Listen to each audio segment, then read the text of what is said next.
तो सबसे पहले हम सीखते हैं, जैसे मान लो किसी भी संख्या पे ये लिखा होता है, जैसे मान लो √2 लिखा है, तो रूट का मतलब क्या होता है? रूट का जैसे ये केवल ऐसे ही लिखा है √2, तो इसका मतलब होता है कि 2 की पावर होता है 1/2।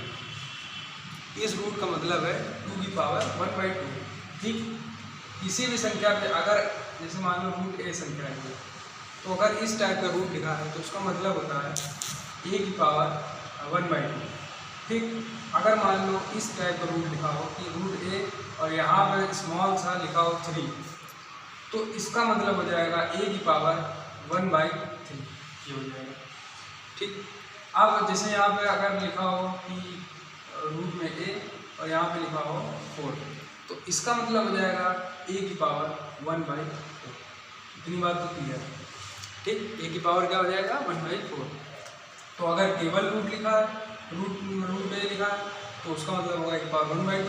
अगर रूट में क्यूबिक 3 लिखा है, तो उसका मतलब हो जाएगा a की पावर 1/3। रूट में 1/4 लिखा है, तो उसकी पावर क्या हो जाएगी 4 हो जाएगी। ये हम लोगों को समझा। अब हम जानते हैं कि रूट की कुछ बेसिक प्रॉपर्टीज जानते हैं, क्या होता है, कैसे क्या प्रॉपर्टीज होती हैं, तो उनके बारे में सीखते हैं।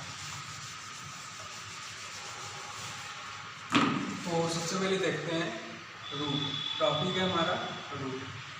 तो इसमें सबसे पहले केवल हम पहले सिंपल वाले रूट के बारे में जानते हैं कि जैसे लिखा है √a, तो यहाँ पर कुछ नहीं लिखा है, तो इसका मतलब क्या है कि a की पावर क्या है 1/2।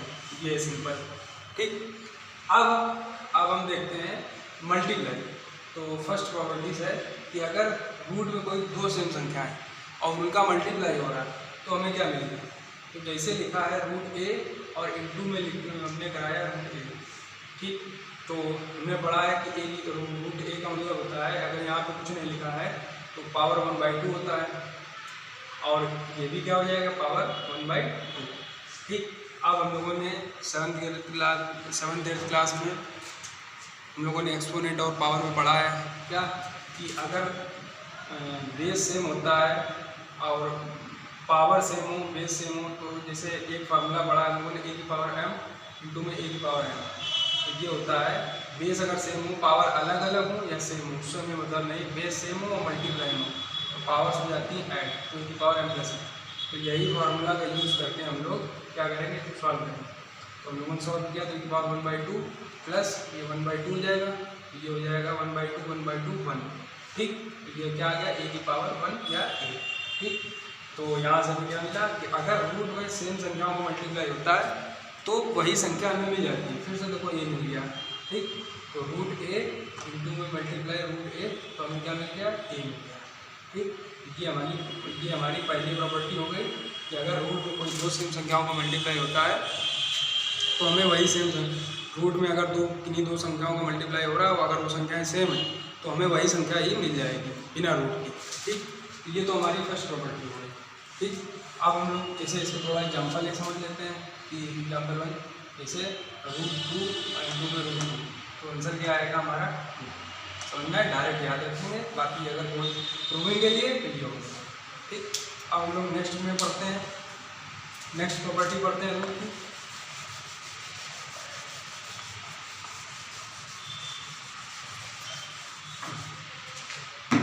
रूट की नेक्स्ट प्रॉपर्टी में ये है सेकंड नंबर कि अगर रूट में किन्हीं दो अलग अलग संख्याओं में डिफरेंट नंबर का मल्टीप्लाई होगा, जैसे √a इंटू √b, तो क्या होगा, तो √a इंटू √b हो रहा है, तो ये एक ही रूट में आ जाती हैं और उनका मल्टीप्लाई हो जाता है। बस इनका एग्जाम्पल ये होता है, जैसे मान लो हमने लिया √3 इंटू में √2। ठीक, तो ये कितना आ जाएगा, अंडर रूट में 3 इंटू में 2 सॉल्व कर लेंगे, क्या आ जाएगा √6। ठीक, तो एक ये तुम्हारी दूसरी प्रॉपर्टी हो गई।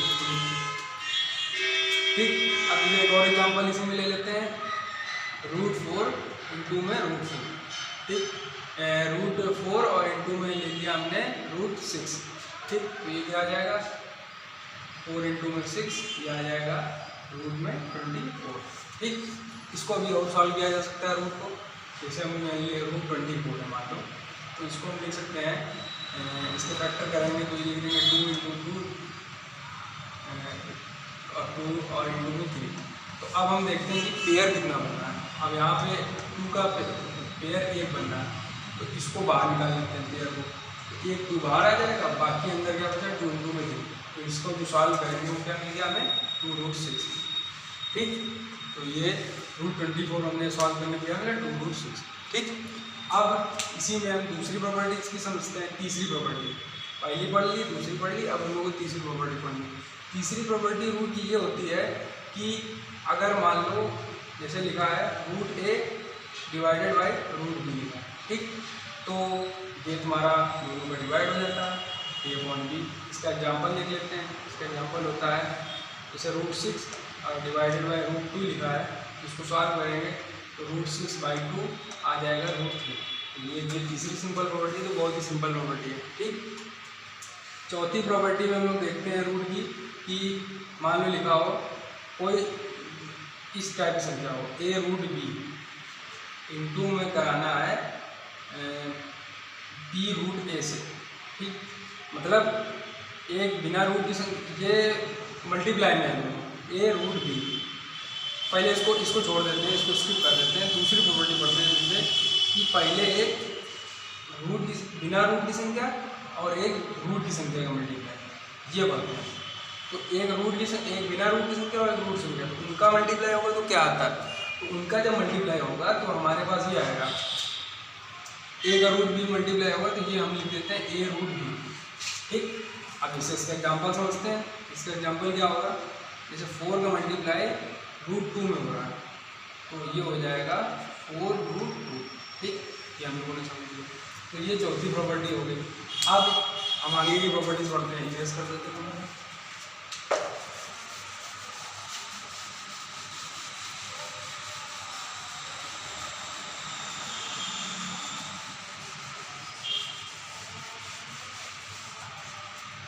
हम लोग पांचवी प्रॉपर्टी पढ़ते हैं अपनी रूट की। पांचवी प्रॉपर्टी में इस टाइप की प्रॉपर्टी है कि इसमें ये देखते हैं जैसे मान लो कोई दो संख्या है 4√3 और 2√2, मान लो ये दो संख्या। अब इनका मल्टीप्लाई कराया जाएगा, कैसे कराया जाएगा, तो इस टाइप की अगर कोई संख्या रूट में है इनका मल्टीप्लाई कराना है तो कैसे क्या होता है, इन दोनों का मल्टीप्लाई कराएंगे तो 4√3 और इंटू में हमें कराना है 2√2 का, तो 4 का मल्टीप्लाई 2 में होगा और √3 का √2 में होगा। मतलब बिना रूट की संख्या का मल्टीप्लाई बिना रूट की संख्या में होगा और रूट की संख्या का मल्टीप्लाई रूट की संख्या में होगा। ठीक, तो यहाँ से जैसे 4 का मल्टीप्लाई 2 में कराएंगे तो कितना आ जाएगा 8 और √3 का मल्टीप्लाई √2 में कराएंगे तो आ जाएगा हमारा, अभी हमने सीखा था √3 का √2 में कराएंगे तो 6 आ जाएगा √6। ठीक, और फिर दोनों का आपस में मल्टीप्लाई करा देंगे, तो दोनों का आपस में मल्टीप्लाई कराएंगे तो ये 8 का √6 में अभी हमने पीछे पढ़ा है फोर्थ प्रॉपर्टी में कि बिना रूट की संख्या का रूट संख्या का मल्टीप्लाई होता है तो इस टाइप में लिख दिया जाता है कि 8√6। ठीक, तो जब भी कभी इस टाइप का हमें क्वेश्चन आ जाए तो क्या करेंगे, बिना रूट की संख्या का बिना रूट की संख्या का मल्टीप्लाई, रूट की संख्या का रूट की संख्या में मल्टीप्लाई और फिर दोनों का आपस में मल्टीप्लाई। एक और एग्जाम्पल समझते हैं, इसमें सेकंड नंबर एग्जाम्पल लेते हैं। इसमें ले लेंगे 4√2 और 3√2 मान लो। ठीक, तो इन दोनों का मल्टीप्लाई होगा तो इसका इसमें मल्टीप्लाई और इसका इसमें मल्टीप्लाई, तो 4 का 3 में मल्टीप्लाई हो जाएगा तो आ जाएगा 12, √2 का √2 में होगा। फर्स्ट प्रॉपर्टी पढ़ी थी हमने, रूट में सेम संख्याओं को मल्टीप्लाई होता है तो वही संख्या आ जाती है, तो ये आ जाएगा 2 और 12 का 2 में मल्टीप्लाई होगा तो ये आ जाएगा 24। ये हमारा आंसर होगा। क्लियर, ये इतनी सिंपल प्रॉपर्टीज थी। ठीक, तो ये कुछ रूट्स की बेसिक प्रॉपर्टीज है। ठीक, रूट्स के सवाल 9th क्लास में बहुत इंपॉर्टेंट है। 9th क्लास में बेसिक सिखाया जाता है रूट का, फिर हम जैसे जैसे 10th में जाएंगे, 11th में जाएंगे, 12th में जाएंगे तो हमें रूट के बारे में और सीखने को मिलेगा। रूट का बहुत ही यूज़ है, तो इसीलिए ये कुछ बेसिक प्रॉपर्टीज़ थी रूट की। इससे हम लोगों को सीखने को मिला। हमने 5 प्रॉपर्टीज़ पढ़ी। सबसे पहली प्रॉपर्टी हमने क्या पढ़ी कि रूट में अगर सेम संख्या है उनका मल्टीप्लाई कराते हैं तो वो वही संख्या में मिल जाती है, जो कि सबसे सिंपल प्रॉपर्टी है। फिर आगे हमने कुल मिलाकर 5 प्रॉपर्टीज़ पढ़ी। अब हम लोग नेक्स्ट वीडियो में मिलेंगे। नेक्स्ट वीडियो में और भी कोई टॉपिक लेकर उसके बारे में जानेंगे। धन्यवाद।